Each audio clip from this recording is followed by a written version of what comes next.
I'm just going to welcome everybody. My name is Amy Fitzpatrick, and I am the Director of Marketing for IEVM. Thank you to our panelists and to our attendees for joining us for this quarter's E3, which is where we engage, explore, and encourage everyone in different topics at least 4 times a year each quarter. And the DILC is our presenting partners for these E3 webinars. Miss Ebony Wilson, the past chair of the Diversity Inclusive Leadership Committee, is here with us today, and she's going to be your webinar moderator. So Miss Ebony, I will turn it over to you. Well, hello, everyone. I think I said hello to you already. Thank you so much for being here with us today. We're super excited about our topic today. We're talking supplier diversity, and we have an amazing crew of individuals on here to discuss the topic.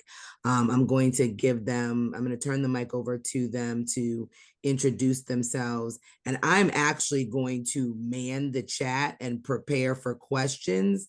And I'm going to let my wonderful friend and colleague, Jose, moderate this conversation for us, because he is part of our corporate team with Oakview Group. And he is the is it manager or director of supplier diversity for Oakview Group. And so, Jose, I'm going to turn it over to you, let you say a little bit about yourself, and then introduce the wonderful panelists that we have here. Yeah, no, thank you, Ebony. Appreciate that. Hi, everybody. Jose Tenorio, Supplier Director of Supplier Diversity at Oakview Group.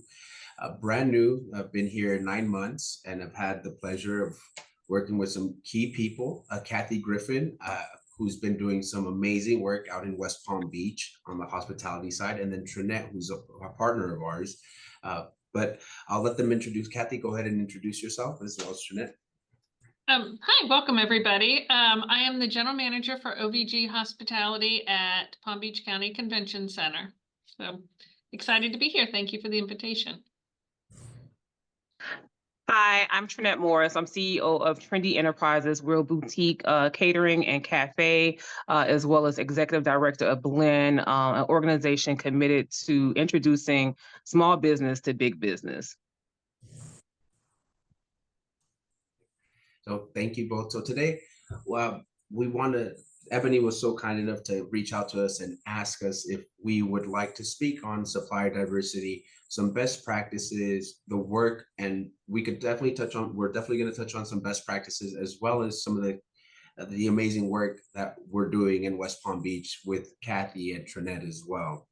So to get started, one of the questions that we received is, how do we get started? It all starts with leadership buy-in. We want to make sure that we have executive buy-in at the top, and that there is support, that they're going to have support and resources.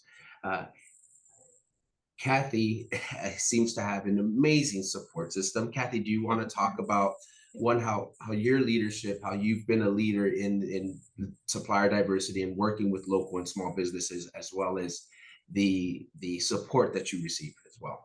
Sure, I'm glad to. And I should, in the interest of full disclosure, I should say that I was a small business owner for 22 years competing in this space. So my company was like a really mini OVG. So I went in and executed the food and beverage for music festivals, air shows, WTA, tennis tournaments, golf tournaments, concerts for 22 years. So I'm coming at this now, stepping back into the corporate world. I'm coming at this from a unique perspective, having been that small business owner and knowing how hard it is to compete and get your foot in the door in there. I joined OVG in January of 22. And Trinnette was already a partner in the building as a subcontractor doing things. And we just took that partnership and kind of ramped it up from there. And very honestly, it would be very difficult for us to have the level of success we had without having a community partner like Trinnette to get us where we need to go and having that reach into the community. And can you talk about how you work together and the partnership and how that has helped you build and go beyond what's required of you from the city, from our client in meeting our diverse supplier goals and their goals as well? Sure. Trinnette is of the many different things she does, she is our arm reach into the community. She knows the community, she knows the partners, she knows the different people that operate in the hospitality space, whether it's caterers, restaurants, food trucks, rental companies. So she has really got her pulse on all of that within the community. So we start out 3 to 4 times a year, we do showcases. And Trinnette organizes those showcases. The last one we did was specifically geared towards food trucks. So she goes out, she meets with the partners and does the first line vetting of somebody that could really be a good partner for us in here and could use that opportunity to come in and develop their business further. So that's the first step that we do. With these showcases, we usually have between 8 and 12 entities, whether, as I said, it was a food truck last time. Sometimes it's a mix. It could be caterers, it could be bakers, it could be rental companies, it could be anybody across the board. They come in, they have an elevator pitch to us. If it's a food producing company, they do a sampling to us. We'll have a panel that's involved with it. And then we do an open question and answer that they can ask us about, our business practices, how we work with the SBEs, the path forward. And then that usually takes about an hour and a half or so. And then we bring in the Palm Beach County Office of OBEO to actually speak with these small businesses if they aren't certified, and helping them get through the certification process with Palm Beach County. Thank you for that, Kathy. Sure. Can you speak to your engagement, how you go out and engage these small local diverse suppliers and introduce them to Kathy's team? Well, first of all, let me just say, I think Kathy kind of like just downplayed like their role and how important really what her and her team really do for us, as small businesses, and for me making it as the intermediary or mediator almost between the two, just easier, right? So we, like Kathy said, we identify a date. I always am networking, right? I'm always in the community as an entrepreneur, as a social entrepreneur, more so than just a food entrepreneur, and as a mentor, looking, talking to, vetting small businesses, as Kathy said, whether it's a food company, whether it's a dessert company, whether it's beverage, literally anything that kind of falls within hospitality. I just always have my eye out for someone or ones who might be a potential fit for the many different events that happen at the convention center. And so I will typically have a conversation with them, not only about, food is important, right? It's really important, what kind of food they have, but also their infrastructure. So I'm always talking to them about their infrastructure, what they need, what they have, even before kind of talking to them about coming into the convention center, because it's not always a good fit for the convention center. So I'm always talking to them about infrastructure. I even talk to them about finances, to be honest, because it's nothing worse than to, kind of have these conversations with folk about the possibility of coming into the convention center to do an event, but they can't finance it because of the number of people. They can't bankroll the event. So, I'm talking to them about, do you have to get paid when you do an event? Do you need to get paid before the event, after the event? Can you wait 60 days? Can you wait 30 days? Can you wait 14 days? Because those things are important, for a small business, how and when they get paid. And then also the legality of it. We in the hospitality field, there are a lot of people who are, trap kitchens. They might be on a truck. They just don't have all the necessary paperwork. So really talking to them about their structure, their business structure as well. So there are lots of different conversations when I see or meet an individual that I'm interested in bringing to the convention center. There are lots of conversations that are necessary to be had first. Because of the relationship that I've developed with the convention center, I know when Kathy's going to be like, "Nah, this is not going to work." And so really kind of being really keen about what they want and what they expect, but then also not turning away businesses, because also things change, right? Things often change, needs change because clients' needs are different. So, there's a dance that happens. I'll just say it like that. And just because I meet someone now that I don't think fits, as soon as we have a conversation about an event, I might be able to pull that person out of my, I'm gonna say Rolodex because I'm old. Yeah. Out of my Rolodex and introduce them at a later time. So there are lots of things that happen in order to introduce that first introduction into the venue, into the space.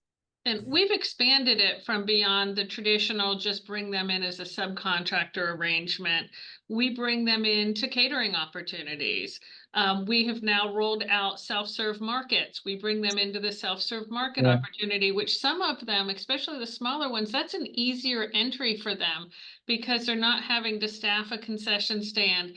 They're bringing the product in and they're stocking our markets. And depending upon the event, it might be that they're dropping it off, it's stocked, it's done, or it might be something that we need them on site. It's a Tony Robbins, so they're on site continually restocking as needed. So we've really expanded it. And it's something that's so important for the conferences now. We've expanded from doing our showcases where the SBEs are presenting to us, that now we're doing mini showcases for the conferences at site visits. And that's a really important thing. These conferences want to feel that they are spending their money in the community, that they are making an impact in the community. And a lot of them have percentage commitments to certified SBEs that they have to do back to their clients. So we're presenting them those opportunities, really great opportunities. And they're meeting Trinnette and they're meeting our different partners at these mini showcases, and it's been very successful. And you both touched on something very important. One is the opportunities that are available to these SBEs and MBEs. You're identifying the opportunities. That way, when you do engage them, Trinnette, when you engage and start vetting these suppliers, you have an opportunity to fit them in there. And that's key. For engagement, we can engage as many diverse and local and SBEs as we want, but if there's not an opportunity for them to work within our operations, then I don't want to say it's wasted effort, but it doesn't do anybody any good. It doesn't benefit the stakeholder and it doesn't benefit the supplier either, because there's no opportunity. Kathy, you're identifying new opportunities. You've expanded outside of your normal subcontractor, which is amazing. And I think that's great. And you also said that it's not every supplier, and I think it was Trinnette that said not every supplier is going to be a good fit. And that's what we do have to keep in mind, that we're engaging these diverse suppliers, but it's no different than us contracting with one of the big companies. And they still have to go through the normal vetting process, and they still have to meet the minimum requirements of the internal stakeholders, and ensure that they have the capacity, that they're able to fit into that venue operations. Not every supplier fits, even the big ones, even these large multinational corporations may not be a good fit at certain venues. Because the requirements are different, each venue is different, the seating, whatever it may be. So we still have to vet them, provide them the opportunity, and make sure that we're coaching them. Trinnette, Kathy, can you talk about the mentorship and the guidance that you guys provide to these suppliers when you're vetting them and going through them? Anything you could share there, any insight that you could share there? I'll start. Absolutely. So I think the mentorship part is key, because most of the time when we after we've vetted, we've made a decision about who's coming in, they've never they've never worked in a venue the size of the convention center before. It's a really big deal. So let's say they're able to produce, they're able to, you know, produce the product, but then there is setting up your space. There's working with the in-house food and beverage team, the executive chefs that are there, the catering managers and directors who are already on site. So it's you know, having conversations with them about how they have conversations with them, right? How they work in the space, how they leave the space. Like those are all ongoing conversations that are had about what they need to purchase to actually work in the space.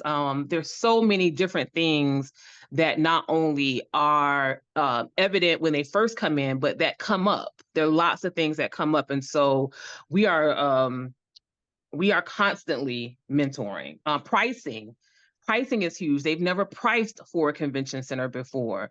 So we're always working on pricing. We're always working on wholesale pricing and new retail pricing and menu development. I mean, there's lots of things that have to happen with menu and menu development. So it's a constant. And no matter what I'm finding is, no matter how many times we may have used the same person, I'm still having new and different conversations with those vendors about expectations, and because every client is different, right? So some things might have to change from client to client. Not may, most of the time they do have to change from client to client. So we're constantly mentoring, and I'm constantly talking to them, as Kathy mentioned earlier, about certification, being certified in that process as well, keeping up with paperwork.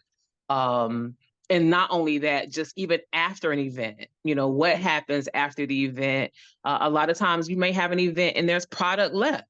What happens with product, or what can you do with product? It's not every event is going to be a sellout, right? And so them kind of getting accustomed to, again, just numbers in general. So lots of mentoring happens. And then some of the basics, uniforms, presentation, because they're still representing Palm Beach County Convention Center when they come in here. So we want them to be professionally dressed. We allow them to wear their uniforms, whether it's a Trendy Gourmet logo that's on it, or a bakery, or a Dope Vegan, but we want to make sure what those uniforms are very professional when they come in.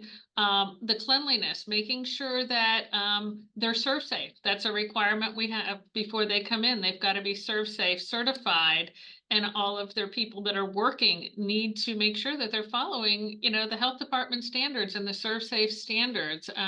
You know, and there's a lot of mentoring with that. Also, end of event. What is the protocol at end of event? You just don't drop and you leave. What is the breakdown? What is the cleanup? And during events, being in the event world and the conference world, you know, a lot of times with these events, there's a lot of hurry up and wait. You know, if we've got Tony Robbins in house, we can have either 5,000 people that want to be fed in the same 15 minutes, or 4 hours that we're waiting for the next burst of business.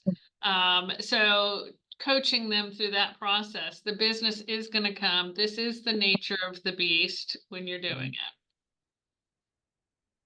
I think that's key. That's key. The business just looks different from how most of them see it in their day-to-day. And so just understanding that the business will come, as Kathy said. There's a lot of hurry up and wait, but that doesn't mean that's not a bad thing. And so I think a lot of times, for the first time, when people experience, you know, not seeing a sale for 4 hours in a venue where they think immediately, because they're coming into the convention center and they automatically think, okay, this is big business, right? And it is. Yeah. So what, 4 hours with no sale, but then, as Kathy said, and then you all of a sudden now, how are you going to handle these 5,000 people at once, right? So there's a lot of coaching. There's a lot of talking to. There's a lot of Kathy coaching me. There's a lot of thick skin that has to happen, because as you all know, it's the event world. Tensions are high at a lot of points. Things are happening very fast. And so there's a lot of coaching them on being able to accept constructive criticism, right?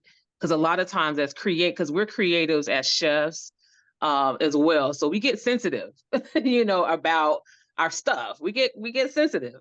And so, having that level of professionalism, like this is professional, this is not personal, this is business. And ultimately, the goal is, Kathy's ultimate always goal is that we succeed. Right. So, and once you know that about your partner, that they want you to succeed, you want them to succeed, then we know that tensions might be high, but at the end of the day, we really are working towards the same goal. And I think that's very important, Trinnette, knowing that this is a partnership and that we both want to succeed. Their success is our success. And right. We don't want to engage or ever put a company in a position where they're not going to succeed, especially these small businesses. They don't have the resources, they don't have the huge team that these multinational corporations have. And it's very important for us to be in constant communication and mentoring them and guiding them and giving them advice. And as you know, the event world, like you said, the event world is hectic. There's tensions that are running really high. Everything needed to be done yesterday, and we still got a show to put on. So managing those expectations and level setting those expectations for them is very important. And I think the communication piece is extremely, extremely important and pivotal to their success as well. Absolutely. We just had another question come in through the chat from Jasmine. She said, does Palm Beach engage in supplier diversity services outside of food and beverage? Yes, we do. When we're going out for any service, we are first going to the OVG Supplier Diversity Portal and looking what's out there, whether it is for name tags, accounting services, photography, you name it. Everything we absolutely do. Yeah, we've last year we have to do an audit that we turn into the county every year, and I think we were at 25% of our spend was to SBEs last year. And Jose, can you talk a little bit about the supplier diversity program and portal that Oakview Group has? So our registration portal is a recruitment tool. It's one of many recruitment tools that we use here at OVG. And this is used to determine which small businesses and diverse businesses are interested in working with us. Once they register and provide us some basic information about their company name, what the kind of services and products they provide, and some other just standard vetting questions, that information is then stored in our database. And we, as operators, from a procurement standpoint, if there's a need, if we've identified an opportunity, we would check our database. That's one of the places that we would go and see, okay, we have Joe's Landscaping Services in Palm Springs, California, and we happen to be looking for a landscaper. We'll go ahead and reach out to them and invite them to be part of the bidding process. That is one source. That is one way we recruit. There are many, many other ways that we do recruit diverse suppliers.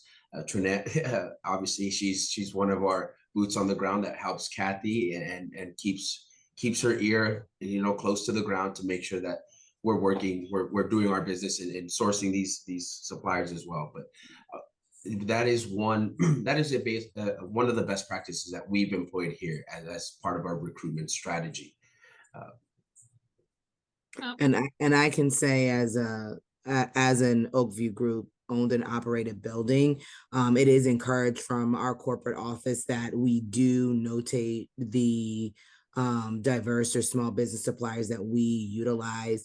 We have a little competition to sign up people regularly and share businesses that we're working with locally that are, diverse, in order to help not only our business build the diversity that we utilize, but also help those businesses with gaining, larger contracts, especially if they're businesses that can operate, out of state. So we really value bringing diversity into our organization. And you see that from the corporate office and the way that they promote us utilizing diverse businesses and small businesses. I know I made sure that all of the businesses that specifically with guest services that we work with that I know that are small businesses and diverse businesses, I sent them specifically an email and told them to make sure that they signed up for the portal and to confirm with me once they did it, so I knew. So it's on, operators, individually by department, when you know that you have an amazing supplier and it's a small business or it is a diverse business, that when there's opportunities like that, you present them and you share them, because I share those businesses not just within our OVG network, but I share it with any of my colleagues that ask. We got a question from Jeff. He said, do you use Amazon's filters when making purchases? If so, do you count that in your numbers for reporting? And yeah, for our reporting numbers have to be businesses that are certified through the Palm Beach County system. So we haven't gone through Amazon, and we don't use Amazon a lot. OVG has a great supplier program. And so, unless I'm going to buy a new desk calendar for my desk and I want a specific one, I'm not using Amazon a whole lot in my daily basis, running the account. And that seems to be and most of our accounts, they have to be certified by the city, by the logo. Now, we do recognize a wide range of certifications, whether it's veteran, LGBTQ, minority owned, veteran disabled. There's about 16 or so that we recognize, but we're not limited to recognizing those ones. We know that there's other certifications out there, especially those ones at the local level, and by region even. So we recognize anyone that has an actual certificate, as long as it's from a national certifying, from a credible, reputable certifying agency, we could recognize those. thank you. There's And then also, I was going to say, with go Palm ahead. Beach County, their certification is time-stamped, so they have to recertify. So we've got a situation right now with a company we've done business with for years. That's awesome. We are continuing to still do business with him, but he's let his certification lag. So I'm constantly on him. Come on, you've got to get your certification back up to date. You've got to get it back up to date. What can I do to help facilitate you getting this certification back up to date? So it's not just getting them certified once, it's making sure with Palm Beach County that they're keeping their certifications current. And Trinnette is wonderful when she's brought partners to the table while they're going through their certification program. Not only does she help mentor them, because it's quite a process to get through the program, but she helps get them through the program. She connects them with the right people, with the county.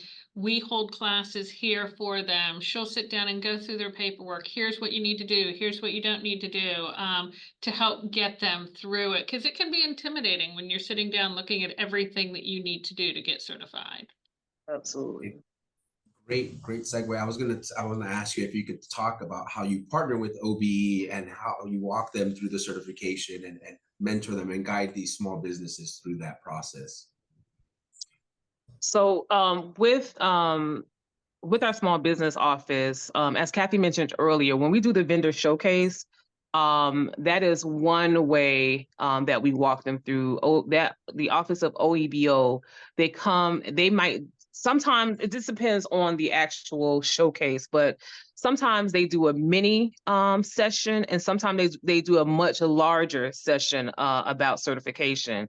The other thing that they do, I am constantly for that office promoting their outside events, not events that we do at the convention center, but that office does independent of the convention center. They hold certifications and they hold food service certifications specifically.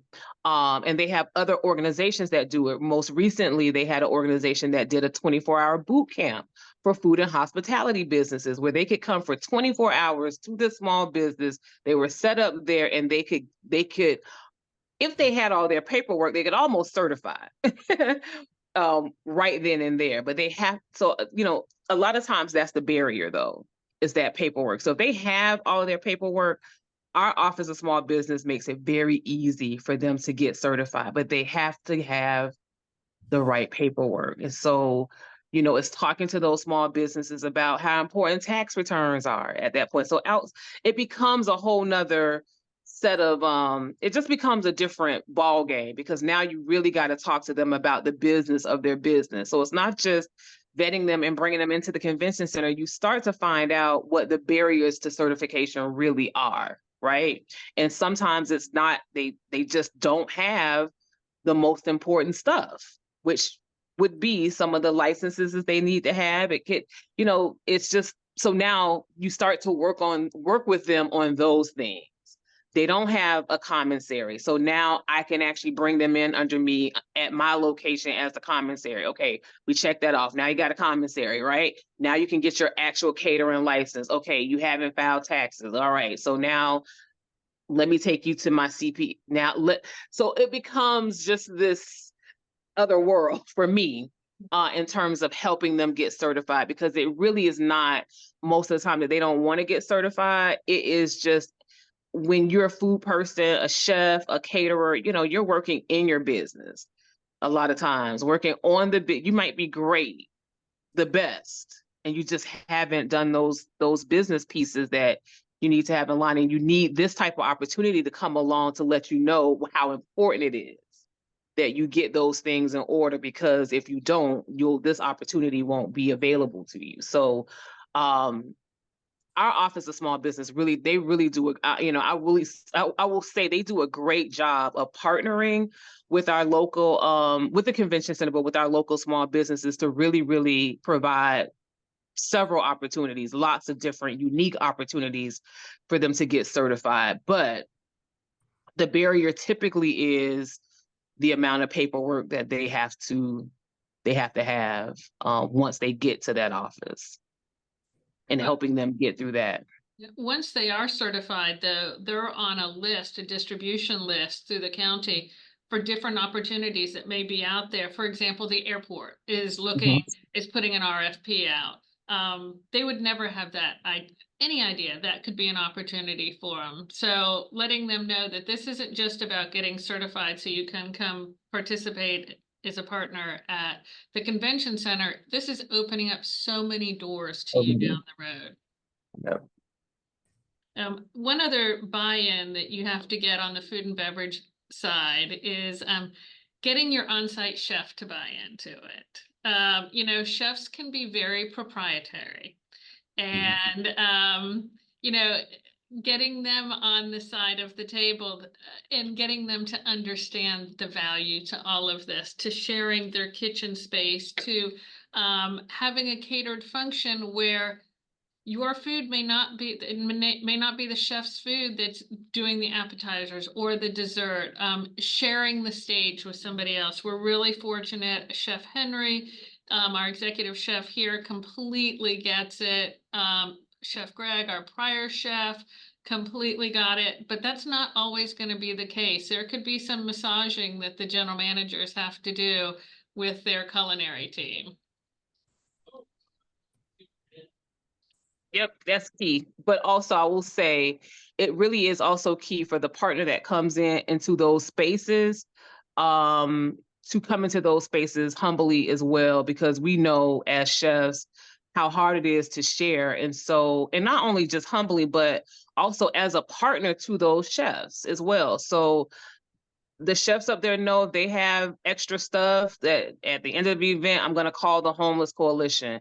They know that if they're missing something in their kitchen, I might have it in a concession stand. They can come get it, you know. So there's a lot of benefit to the partnerships with the chef as well. But absolutely, being very sensitive to the in-house chef is key. Super key. Yeah. Jose, I don't know if you saw, there was another question about the ability to share the vetting questions that are used. Is that something that we would be able to do? Yes. Oh yeah, I can from my perspective, I can definitely put together a quick list of, because there's a lot of things that I asked, but I can definitely get that to you guys. That would be awesome. Thank you so much. Really appreciate it. I mean, I can't stress enough. I started with saying it, and I'm going to stress it again, is having a having Trinnette as our partner here, having boots on the ground in the community is so vital. We would not, I can say quite honestly, we would not be as far down the road as we are with our program and having the impact in the community if I did not have Trinnette in the community bringing us these opportunities. Oh, thank you, Kathy. Yeah, very true. Kathy, for those of us that don't have a Trinnette and the boots on the ground and the amazing support of her, what would you recommend? What would you recommend and suggest for them to really get something going and gain some momentum in building and engaging diverse suppliers and local businesses within It their means operations? that your management team has to get out of the building and they have to get into the community, is what it is, honestly. Trinnette, I mean, I'll let you expand on that, but that's what it is. It's getting out there. It's getting to know the businesses. It's getting to know the relationships. It's understanding, you know, what you said earlier, who is a good partner, who's a good fit to come in and who isn't. You know, it just takes time and relationship building and getting involved in the different organizations that are out there to develop and getting a trust too. Trinnette, I'll let you expand on that, but I can understand that there's probably some situations that they might look at the convention center or OVG is, you know, not knowing if they can trust us. We're a big entity, you know, are they, you know, going to do what's right for me? Are they going to do right by me? And, you know, developing that trust. Yeah. I think you said it. I think you said it really well. I think if you don't have a person, you have to have someone who can talk the language of the partners, right? Who understand, you know, like Kathy said in the beginning, she was a small business, so it was really easy. It's been really easy to converse with her about our needs, our wants, you know, as well as her to me. So it was that made it, you know, 100 times easier, right? So really talking there, like you got to be able to have someone who can go out and speak to these businesses and who really understand small business, what it's like to be a small business, but also what it is like to scale a small business and those steps that are needed to scale a small business. And so for those businesses who are even remotely interested in scaling, this is a amazing opportunity for those businesses. But it really is going to require what we talked about before, that mentorship. And then it takes someone who understands big business as well. So who understands the convention center's perspective and what they want and what they need and what that needs to look like for them. And so, you know, and the politics of both. So it takes a lot. You know, I don't want to make this sound, we have a great program going at Palm Beach, but it has taken a lot and it takes a lot. Mm-hmm. But if you have the right mix, you know, it just makes it all, you know, all very, very worth it. So, you know, I hope I answered that. And again, from a business standpoint, this is what our clients are wanting. I mean, this isn't it. It's a good feel-good moment. We've got contract requirements with the county for doing it, but the big picture too is the conferences want this, and that has been a differentiator with us. When they're doing site visits, they'll come into town and they might hit, you know, Miami, Broward, Palm Beach, go over to Orlando, go over to Tampa to decide where they're going to bring their piece of business. And this could be, you know, piece of business that's got a food and beverage element that's a $300,000 minimum, plus building rental, plus room nights, plus the impact to the community with bed tax, et cetera, et cetera. And we've been that differentiator, and we've gotten some pieces of business that we've been told that this is why you've gotten it. So it's a need for sure. So I want to ask the question because Kathy, you said that Trinnette was kind of already ingrained in the system before you even got there. Mhm. Trinnette, was that of your own doing? Did you go to the Palm Beach Convention Center, or was there somebody else, again, to the point you guys made earlier, that went into the community and found you? So for me, it was myself and two elected officials at the time who approached the convention center and the GM that was there at the time, and he was very open and willing to the idea of what it looked like or the possibilities. And we started in a very small way. I think we started kind of just doing, we really started more on the catering side, I think, than the concession side in the beginning, and then bringing in some other people. But I think it really took another small business owner who really kind of caught it in Kathy to really kind of see all of the possibilities, because really the possibilities have been endless. You know, where we started out doing one thing, we're now doing a lot of things. And I don't think we've even hit a peak of what the possibilities are, right?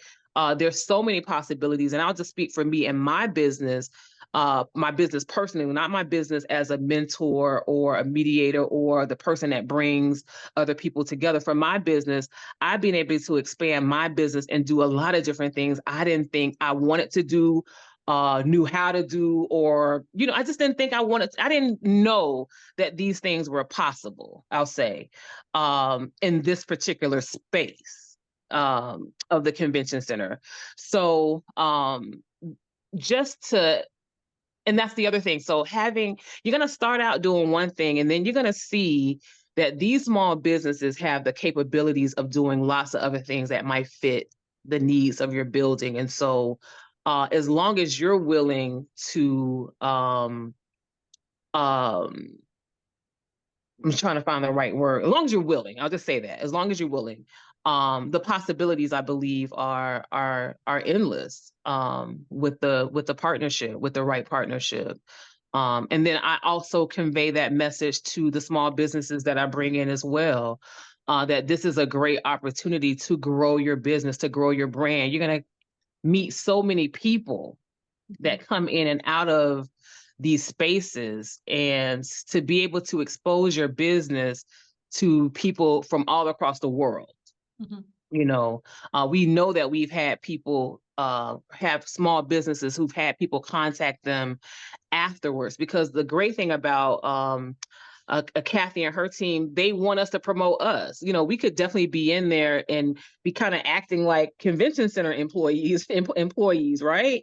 But no, I mean, it's really important to her that we represent our brands, that while we're there. And so people from all over the world who wouldn't otherwise have come in contact with us have come in contact with us. Yep. And in some cases contact us, you know, after that. So it's been great, and it's just a great opportunity. Yeah, and sharing the information. We've got OVG has accounts all throughout Florida. From, you know, we've got just food and beverage wise, Jungle Island down in Miami. We've got Inter Miami. We've got Orlando. We've got Daytona. So when there's other accounts that have needs, bringing our partners forward. Here's who I have. Who might be interested in traveling? Who could do this? And keeping those front of mind. Or right now, we're doing a series of self-made commercial, basically little mini commercials for each of our SBEs and showcasing them on social media. They're each about a minute long, something like that. And then it's something that, you know, the SBAs can take with them and they can promote themselves with it as well. So we're getting close to time. We have about 10 minutes left, and we're getting thank yous already. You know, Jeff mentioned that, you know, he's been struggling a little bit.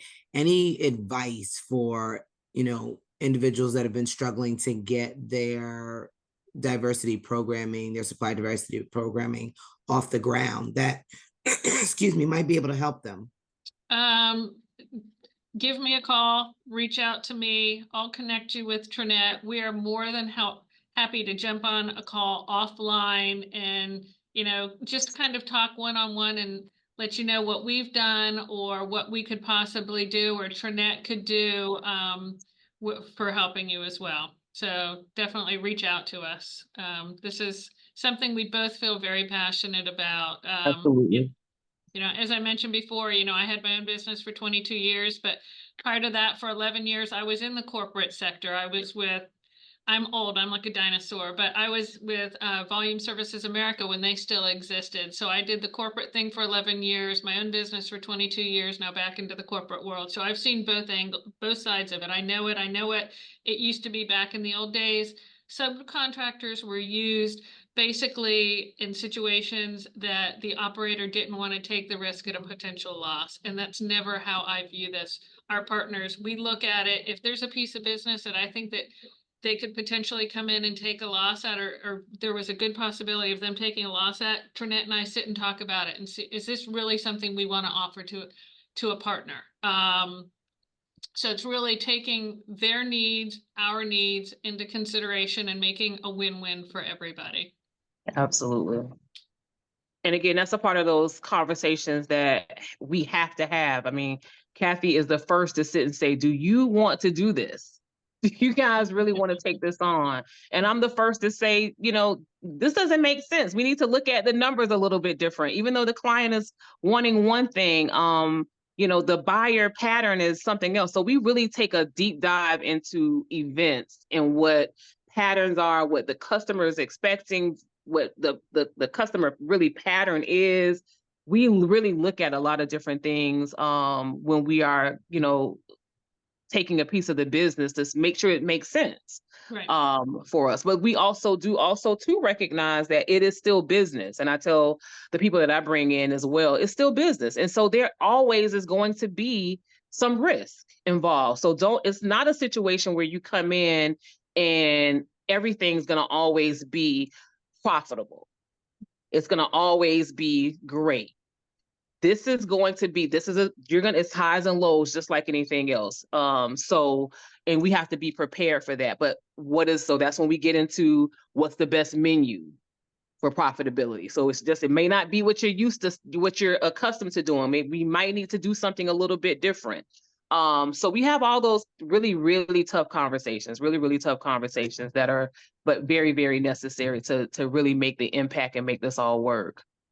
I also have a P&L that I'm accountable for. We are a county building, we're a management fee, and I need to make sure that I'm making the best decisions for the county and for OVG. So does it make sense for me to buy a widget from an SBE if my chef can make that widget as good or better? Probably not, but you know, let's use muffins as an example. My chef makes amazing muffins, but we have an SBE that makes the best gluten-free and vegan products ever. Absolutely ever. So that's where it makes sense. Let's bring in and let's buy those gluten-free. Let's buy those vegan products from Bakery because she's amazing. We've got a partner that is a vegan partner, Dope Vegan. She makes burgers that you would not even know it was a vegan burger. She makes it 10 times better than we ever could.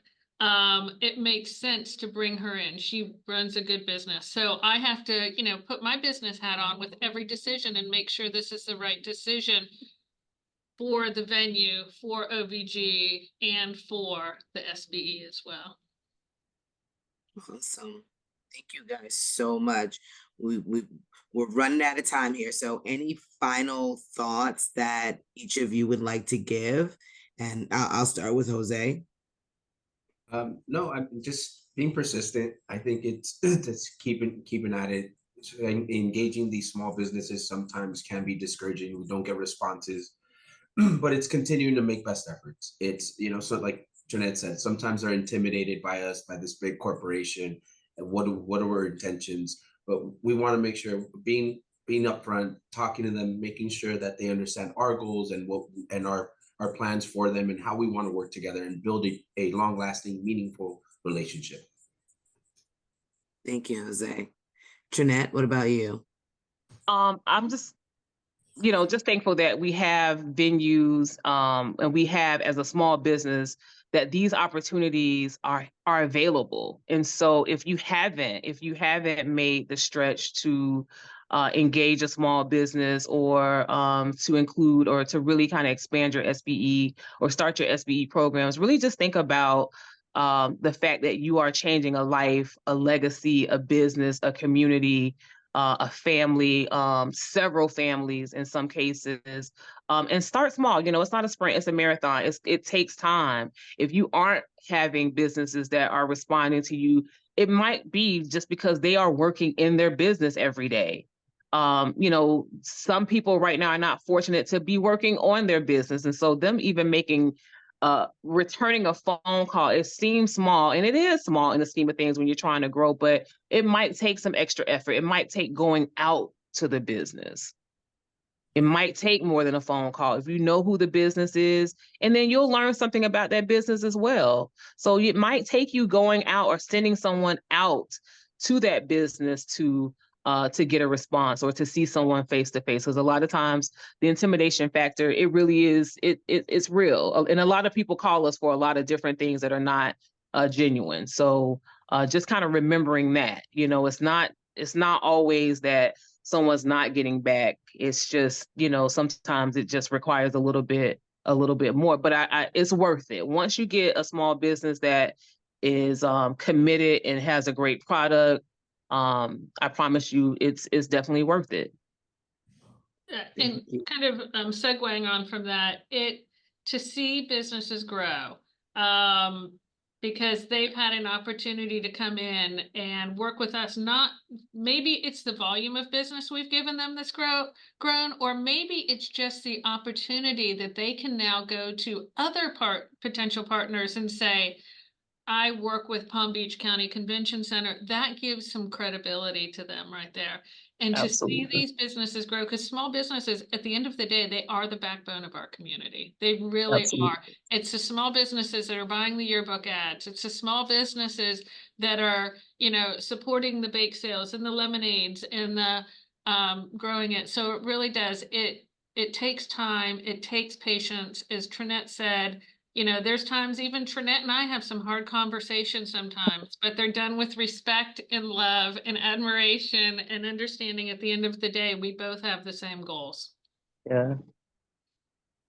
Well, thank you guys so much. I greatly appreciate your time. To everybody Thank that you. came on today, we'll make sure that we get you not only their contact information, but the vetting questions. We'll send that out via email to everybody. But thank you so much. As the past chair of the DILC committee, it is always a pleasure to be able to have these conversations with these amazing individuals that are doing amazing things in our community and really supporting, you know, the mission of DILC, which is, you know, diversity, equity, inclusion on a grander scale, particularly in our industry. So thank you all for what you do. Thank you for taking the time to be here today and speak to, you know, our organization and those visiting us today. And I'll turn it back over to Amy. Thank you, Miss Ebony. And again, thank you, Kathy and Trinnette and Jose, for being here today and providing us with a lot of great information. To everyone in attendance, we will have this up on our YouTube channel in a few days. So if you know of someone who could benefit from this conversation and they weren't able to join us today, we'll have it up on IVM's YouTube channel by probably within the next 7 business days so that they can look at it. That is it for today's E3. So thank you all very much. Thank We you, guys. appreciate you. And I hope that everyone has a great day, and all of you all in Florida, please stay safe. Will do. Thank you. Bye-bye. Bye. Bye. Bye all.